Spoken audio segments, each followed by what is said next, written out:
अन्यों गाइस, राधे राधे। तो कैसे हैं आप लोग? Hope you guys are doing well. I am also doing well. Finally आज अभीरा ने बंटवारे का किस्सा खत्म कर दिया भाई, सब फुल स्टॉप लगा दिया एकदम। अब वो बंटवारा कभी नहीं होगा जब तक काजल और विद्या ना चाहें, ठीक है। और मुझे नहीं लगता कि इन नियर फ्यूचर ऐसा कुछ होने वाला भी है, क्योंकि बहुत दिनों बाद ये बंटवारे का किस्सा खत्म किया है अभीरा ने फाइनली भाई साहब। अभीरा जैसी बहू तो होनी ही चाहिए, लेकिन पोद्दार जैसे इन लॉज भगवान किसी को भी ना दे, ठीक है। खैर, अबीरा तो है ही अच्छी।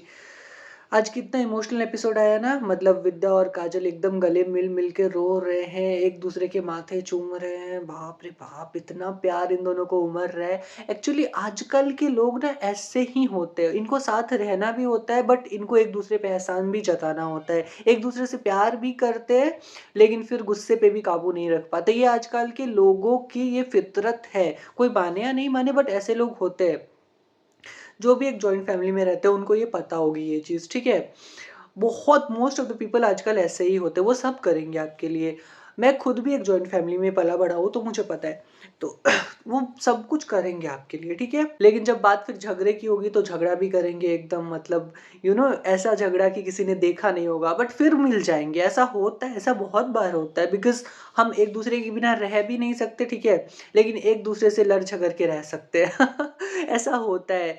आजकल के लोगों का पता नहीं ऐसा क्यों है, बट कोई एक बोले तो किसी एक को चुप रहना नहीं आता, और चुप रहना भी नहीं चाहिए क्योंकि अपने लिए स्टैंड लेना गलत कैसे हो जाता है। खैर, गलत तब हो जाता है ना जब लोग ईगो और सेल्फ रिस्पेक्ट के बीच का डिफरेंस भूल जाते हैं, ठीक है। अभी देखो, विद्या तो हमेशा से काजल को सपोर्ट करती थी और काजल को भी पता था कि विद्या से ज्यादा तो किसी ने भी काजल को सपोर्ट नहीं किया होगा, ठीक है। कहीं ना कहीं विद्या और काजल की जिंदगी सेम रही है। ऐसा नहीं है कि माधव जी विद्या पे हाथ उठाते थे, लेकिन माधव जी ने विद्या को पत्नी का दर्जा भी नहीं दिया था। और काजल को भी संजय जी ने पत्नी का दर्जा नहीं दिया था और ह्यूमिलिएट करते रहते थे, सो अलग। लेकिन इसके बावजूद इन दोनों का अपने अपने पति से बच्चा हुआ, वो खैर वो अलग की बात है, वो अलग की बात है, उसको अभी नहीं लेंगे, बट पत्नी का दर्जा इन लोगों को नहीं मिला। विद्या, भले ही विद्या ने झूठ की बुनियाद पे उसने माधव जी से रिश्ता कायम किया हो, बट उससे कोई फर्क नहीं पड़ता। लेकिन घुमा फिरा के बात आती है कि हाँ, माधव जी ने उसे पत्नी का दर्जा नहीं दिया और संजय जी ने काजल को पत्नी का दर्जा नहीं दिया। तो दोनों एक दूसरे का दर्द वर्द खूब समझती थी और एक दूसरे का ये सब करती थी, एक दूसरे की मदद वदद करती थी, ठीक है। लेकिन जब बात झगड़े की आई तो विद्या अपना गुस्सा कंट्रोल नहीं कर सकती और काजल भी एकदम बदल गई है। और कोई भी नहीं, आजकल का जमाना ऐसा ही है ना भाई साहब।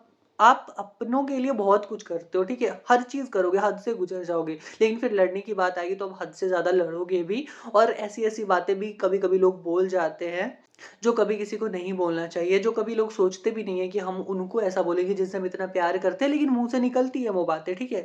और वही बातें दरारों का कारण बनती है, लेकिन फिर भी लोग साथ रहते हैं, फिर वापस से मिल जाते हैं लोग, क्योंकि फैमिली ऐसी ही होती है। और आजकल की फैमिली तो और ऐसी ही होती है जहाँ पे ज़रूरत से ज़्यादा लड़ाइयाँ होती है और उसके बाद फिर ज़रूरत से ज़्यादा प्यार भी होता है। ऑफ कोर्स हमारे यहाँ पे कहते हैं कि जितनी ज़्यादा गहराई होती है ना प्यार में, उतनी ज़्यादा लड़ाइयाँ भी होती है भाई साहब। जो जिससे ज़्यादा करीब होता है वो उससे ज़्यादा लड़ाई करता है, वो ज़्यादा झगड़ा करता है। जहाँ ज़्यादा प्रेम वहाँ ज़्यादा लड़ाई। ऐसा होता है भाई साहब, ऐसा पता नहीं क्यों होता है बट ऐसा होता है। और जब लड़ने की बात आती है तो मैंने तुम्हारे लिए ये कर दिया, वो कर दिया, फलाना ढिमाका, एहसान कर दिया, तुम एहसान भूल गए। एक्चुअली आजकल के लोगों का मुझे समझ में नहीं आता, ठीक है। अब मैं इसको जस्टिफाई तो कोई नहीं कर सकता कि आपने, अगर आपने किसी के लिए कुछ किया भी है तो अगर आपने वो चीज़ बोल दी, ठीक है, तो फिर उसका कोई मतलब नहीं होता मैंने तुम्हारे लिए ये किया। तो जब आपने वो बात बोल दिया तब आपके उस एहसान का या फिर आपके उस मदद का कोई मतलब नहीं रह जाता। जब आपने जता ही दिया तो, जब जता दिया तो क्या किया, कुछ नहीं किया, है ना। और ना ही आपको एक्सपेक्ट करना है कि वो भी मेरे लिए ऐसा कुछ करे, ठीक है। हम, मैंने किया, मेरी मर्जी, वो करे ना करे वो उनकी मर्जी है, वो स्वतंत्र है उस चीज़ के लिए। तो हम ऐसा भी एक्सपेक्ट हमें नहीं करना चाहिए कि हम किसी के लिए कुछ कर रहे हैं तो वो भी हमारे लिए कुछ करे। और यही सारी चीज़ें ना लड़ाई का कारण बनती है। अभी मैंने किसी के लिए कुछ किया, उनका मेरे से मतभेद हुआ, झगड़ा हुआ, मैंने बोल दिया मैंने तुम्हारे लिए ये कर दिया, वो कर दिया, तुम सब भूल गया। अरे क्या हो गया तो? क्या हो गया? अभी लड़ाई हो रही है इसका मतलब ये थोड़ी है कि हम तो अपने एहसान गिनाने लग जाए। No no no no, this is not done. लेकिन आजकल के लोग ऐसा करते हैं जो कि बिल्कुल ही गलत है। और इन्हीं सब चीज़ों की वजह से फैमिली नहीं टिकती। But for me, I believe family nuclear ही होनी चाहिए, बाकी लोग रिश्तेदार रहे तो ज़्यादा अच्छा। बिकॉज जॉइंट फैमिली में रहना कैसा होता है आई नो वेरी वेल। ठीक है, वहाँ पे तो जब तक कोई एक चुप है, जो रियल लाइफ है, सीरियल में तो ऐसा पोर्ट्रे करते हैं कि मतलब हाँ, सबकी फीलिंग्स जेन्युइन है, सब एक दूसरे से प्यार करते, कोई किसी का बुरा नहीं चाहता, बट रियलिटी इज डिफरेंट। लोग बुरा चाहते हैं आपका, आपके अपने आपका सबसे ज्यादा बुरा चाहते हैं। आपके अपने ही वो होते हैं ना, जो आपके आगे बढ़ने पे सबसे ज्यादा दुखी होते हैं, जिनको हम अपना कहते हैं ना, वो सबसे ज्यादा दुखी होंगे जब आप आगे बढ़ोगे। ठीक है, और बाकी लोगों से तो कोई शिकायत, कोई उम्मीद भी नहीं कर सकते ना, बाकी लोग तो बोलने के लिए, आप कुछ करने जाओ 10 लोग टाँग खींचने आ जाएँगे, ठीक है? बट वो अपनों का भी वो सो कॉल्ड सपोर्ट ही होता है भाई साहब, अंदर ही अंदर वो कुढ़ते रहते हैं, चलते, ये रियलिटी है, ठीक है? और इसी वजह से जॉइंट फैमिलीज़ टिक नहीं पाती। प्यार अगर जेन्युइन होता ना तो जॉइंट फैमिलीज़ सबसे अच्छी होती हैं। लेकिन प्यार जेन्युइन होता कहाँ है आजकल के लोगों का भाई साहब? माँ-बाप तो जेन्युइन प्यार कर ही नहीं पाते अपने बच्चे को, बच्चे तो माँ-बाप को जेन्युइन प्यार कर ही नहीं पाते, कोई और क्या प्यार करेगा किसी और को, है? किसी और से क्या शिकायत कर, पराए लोगों से क्या शिकायत करना, है कि नहीं? आज मैं कुछ ज़्यादा ही बोल रहा हूँ भाई साहब, इन सब का कोई तुक नहीं बनता है, बट विद्या और काजल को देख के आई एम लाइक अरे बाबा रे! ऐसे ये दोनों मिल गई, बट सिंस काजल और विद्या अभी मिल गई हैं, तो आई वांट कि काजल संजय जी के साथ झगड़ा करे, वो अपने बेटे के खिलाफ जाए, जो होना ज़रूरी है। काजल विद्या के साथ रहे, विद्या के खिलाफ रहे, उससे ज़्यादा ज़रूरी ये है कि काजल अपने बेटे और अपने पति के खिलाफ रहे, ठीक है? खिलाफ रहे, ठीक है? खिलाफत मूवमेंट शुरू करे काजल अपने पति और अपने बेटे के खिलाफ, ठीक है?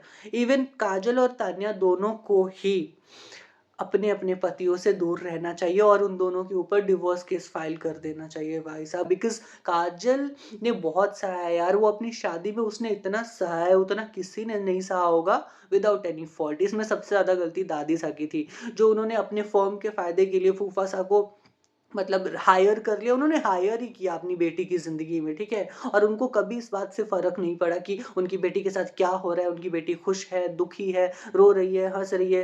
हँसती तो वो थी ही नहीं इतने सालों से, वो रोती ही रहती थी, ठीक है? और उसका बेटा भी वैसा ही निकल गया, चलो पति तो पति, बेटा तो उसका अपना यू नो लोग कहते हैं कि माँ बनना कितना पेनफुल सौभाग्य की बात है, बट उतना ही दर्द भी सहना पड़ता है स्त्रियों को, ठीक है? और फिर उसका बेटा वो वैसा निकल गया, ठीक है? ये तो कृष ने बहुत गलत किया है। वो जैसे काजल को ट्रीट करता है, जैसे वो काजल से बात करता है, ऐसा तो कोई कोई अगर राक्षस भी होता ना तो वो अपनी माँ को ऐसे ट्रीट नहीं करता जैसे कृष कहता है करता है। क्योंकि ये भाई कलयुग है, यहाँ पे बेटे भी ऐसे ही होते हैं, यहाँ पे कोई किसी का नहीं होता, ना माँ-बाप, ना बच्चे, बाकियों का तो क्या ही करें, और होने के लिए तो भाई साहब परायों के भी लोग हो जाते हैं।